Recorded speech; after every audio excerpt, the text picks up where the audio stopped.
society and social media has normalized white mediocrity over Black excellence. Wow. Over Black excellence. Right.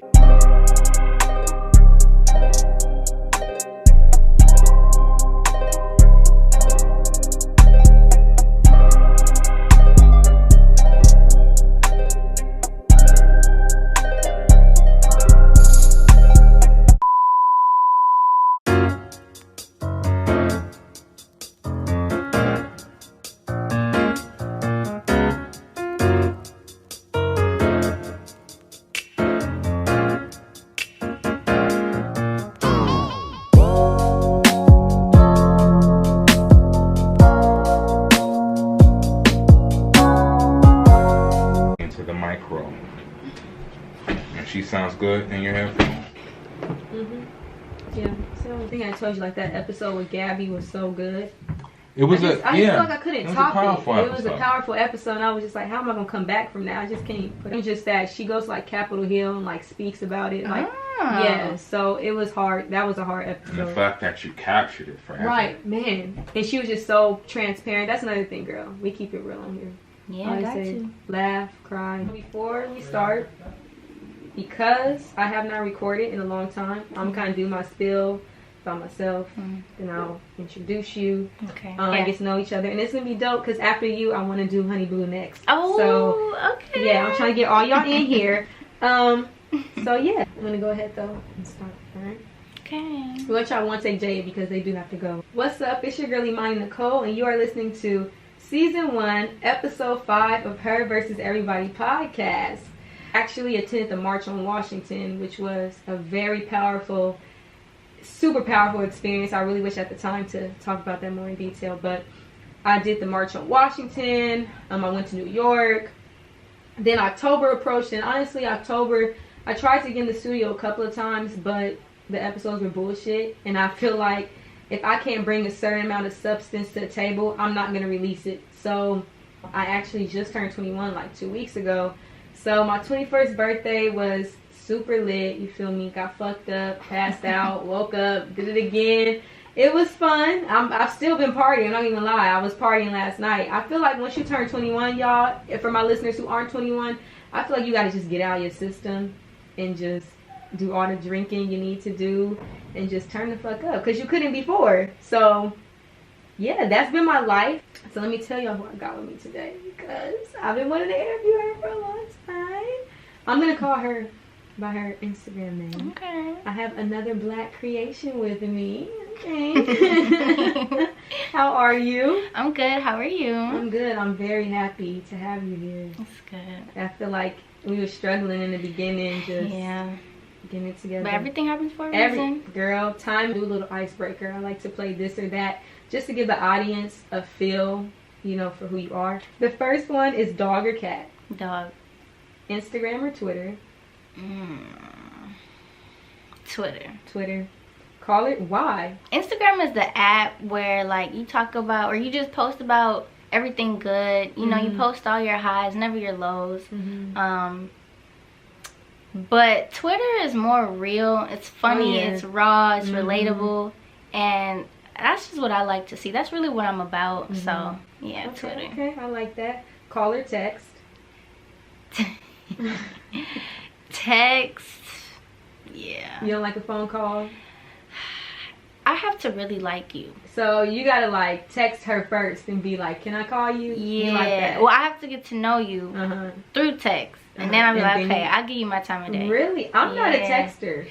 I'm bad at texting, but because calling's more intimate, and only a selected few can really, like, be on the phone with me. I think, okay, if I'm talking to a dude, I'd rather us talk on the phone. Now, FaceTiming, to me, that's a different type of intimacy. You gotta earn a FaceTime call. Yeah. But I think I'd rather call people. And not just that, a lot of things get lost in translation when you're texting. And I'm one of those people, everybody reads my text like I have a fucking attitude with them. And so I'm always like, you just call me. Don't even text me about it, because it's gonna start some shit. So Netflix or YouTube? That's hard. I would say YouTube. Why YouTube? because you can learn any and everything on YouTube. And YouTube is just more personable. Yeah. Yeah. Big party or small get together? Small get together.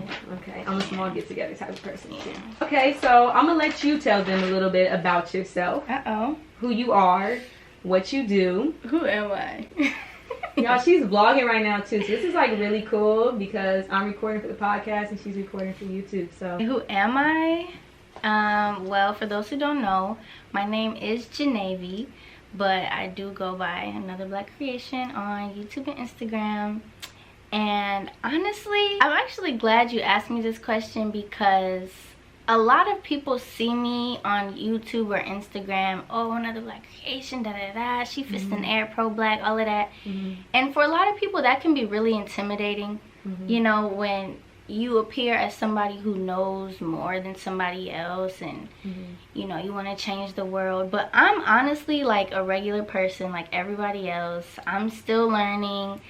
I don't even be having the answers to everything. So I'm just, who am I? I'm a down-to-earth, chill, goofy person who just likes to learn. I'm a truth seeker, if that makes sense. I like that. On the Instagram, it's very like, I kind of get like a beauty vibe from you though too. Like a beauty, you kind of seem like you do a lot though, because even on the YouTube channel, you kind of have like the beauty stuff. I see some fashion on there. You talk about Black Lives Matter. You talk about NSARS. You did, is it Macaroon? Yep. Girl, I need to hear about that so I get thick. But it'd be like that. But yeah, it seems like you do a lot, and I know a lot of influencers kind of call themselves, oh, I'm a beauty influencer. Yeah. Do you feel like you have a label or a title or anything specifically that you kind of focus on? No, like I am me. So what I give you is what you get. Like I don't, because, and this is the thing, a lot of people who want to start YouTube or want to have an Instagram presence, quote unquote, they feel like they have to have a niche. They feel like they have to have, you know, one thing. And it's like, we're human beings. So if I want to make a video about wigs and then I want to talk about Black Lives Matter, like I can do that. And I feel like that's better because I'm broadening my horizon. You know, for people who don't want to hear about this pro-black stuff, okay, that's cool, I have this for you. For people who's not interested in wigs and stuff, maybe like guys or whatever, you know, that's cool, I have this for you. So that's just my take on it. And here's another thing that I've been kind of struggling with is that I'm Muslim. I converted to Islam. And so a lot of people are like, oh, you're Muslim now, so you can't act this way, or you can't dress this way. And it's like, first of all, you don't know me. Second of all, I'm a human being, I'm a woman, I can express myself how I want to, and religion is like a whole nother thing on the side. So yeah, I'm just me, and I'm interested in a lot of things, and I like to represent that. Even with my podcast, when I first started, I thought like this needs to be a certain type of podcast. Like I'm not gonna lie, when I first started, I was kind of going the whole pro-black, the pro-black route, the very political route. And then I said, you know what, I'm just get a girls, but I feel like giving them for the day.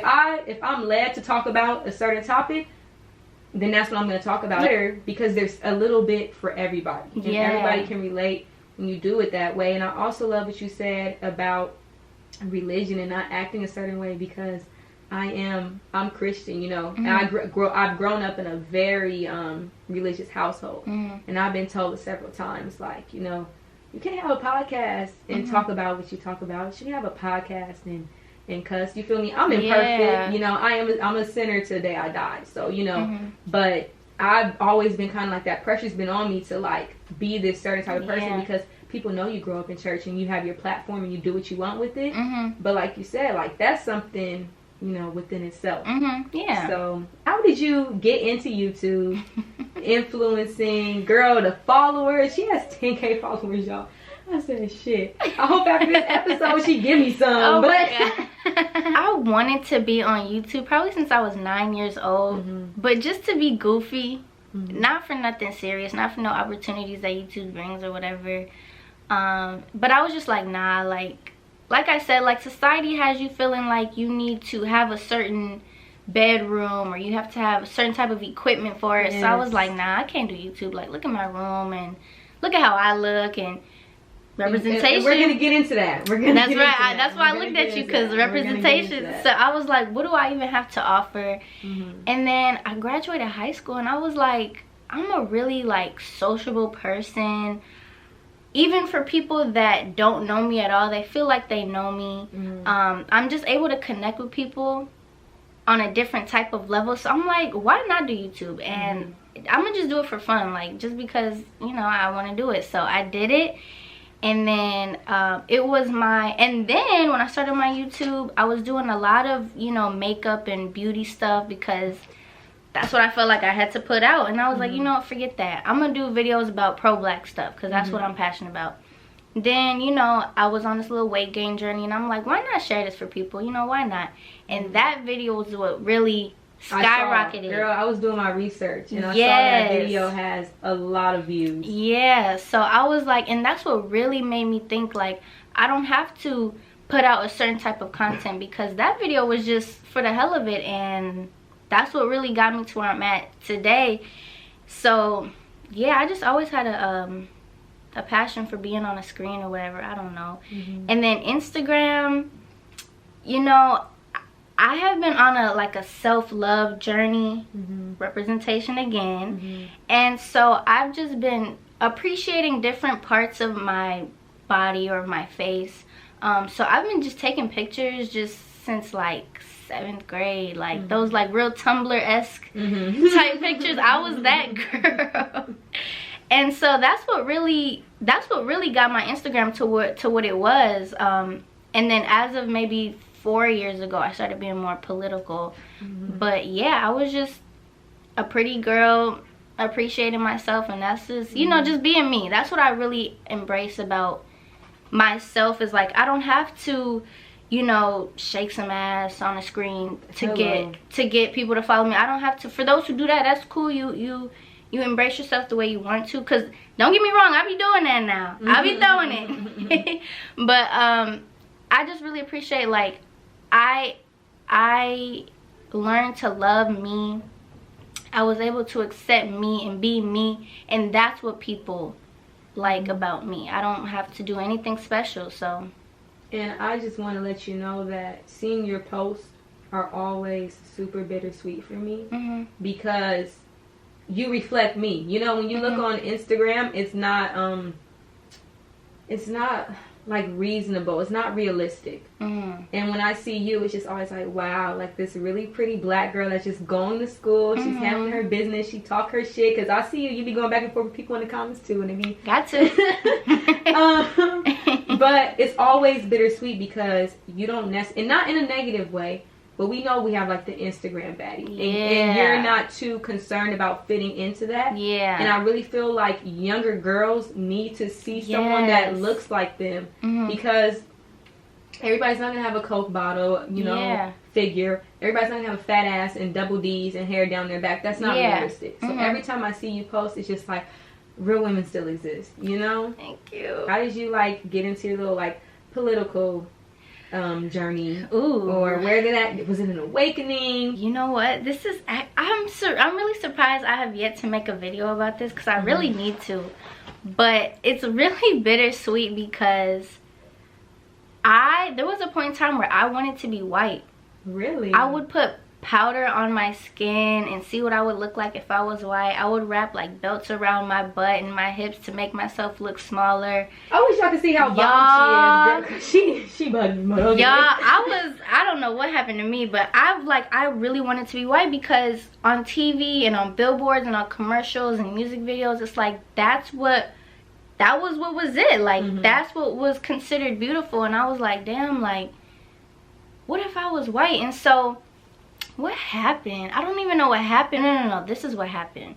I would always straighten my hair. Then my heat damage was so bad you couldn't even save it, so I had to big chop. And I was like, what the hell am I gonna do with this natural hair? Like, so it was really my natural hair journey that kind of tied in with like learning more about myself as me, and then as a black person. And so I was like, well, let me just, you know, learn about some stuff about black people, I don't know. And then I really started to fall in love, like, you know, in these history books, they like to say that we were slaves and now we're this, but let's take it before that. Like, we were kings and queens. We built the pyramids, the whole civilization. We ruled Spain for 700 years, black people. So I was like, I have nothing to be ashamed of. And I feel like, I knew I wasn't the only one who felt this way. So I'm like, let me, not just everybody who's my age, let me let them know. But let me put on girls that I used to be like, young girls, for somebody to look up to and be like, you know what, like, what they portray us as, what they like to label us as, it's not true. And, you know, I'm beautiful within myself, so that's really what. And then at the same time, I'm the type of person where I like to do the right thing for the right reason. So when we go into racism and discrimination, it's just like, we're human beings. Like, why do we have to beg somebody to treat us like human beings? So that's just what really. How old were you when you did the big chop? I would not have been able to do that at 14. Girl. Because I struggled unknowingly. It took for me to educate myself, and when I got older, I didn't want to be white, but I did kind of have like this light skin obsession. I definitely had a light skin obsession. I wanted to look like whatever the light skinned girl was doing, the curly hair, the straight hair. I was obsessed with that whole aesthetic. Yeah. And there's no way in this world at 14 I could have cut my hair. I think I did the big chop at 17 and again at like 18 or 19. Best decision of my life. I think that I tell black girls all the time, if you're looking for some self-love, go cut your hair off. Because that part, it will force you, it breaks you down. Yeah. And then also, I converted to Islam. When I kind of told everybody, like, yeah, I'm Muslim now, they were like, oh, you're supposed to cover your hair and you're supposed to do that. And I've gotten comfortable with wearing turbans or hijabs or whatever, not necessarily around my family. You know, I'll take pictures in it and I'll slay the hell out of that, but like, go out in public and be with my family, they'll have something to say. Because okay, so your family is not. No, my whole family's Christian. Wow. I was born into Christianity, but then I converted at 18, 17. That's 18. very brave of you, girl. I don't know, but God be doing it to me. And then a lot of people are like, oh, so you're Muslim now, you have to cover in your hair. And it's like, first of all, Muslim women don't have to do anything. Second of all, I'm a black woman, so my hair is a whole nother meaning than any other woman. You know what I'm saying? Like, my hair is the reason why I am the way I am. The way it sounds kind of weird, but like, hair has a lot of meaning. And so I've learned to accept my beauty as far as my face and my features without hair. So if my hair is tied up in a turban or whatever, like, I'm like, okay, like, I'm still pretty, like.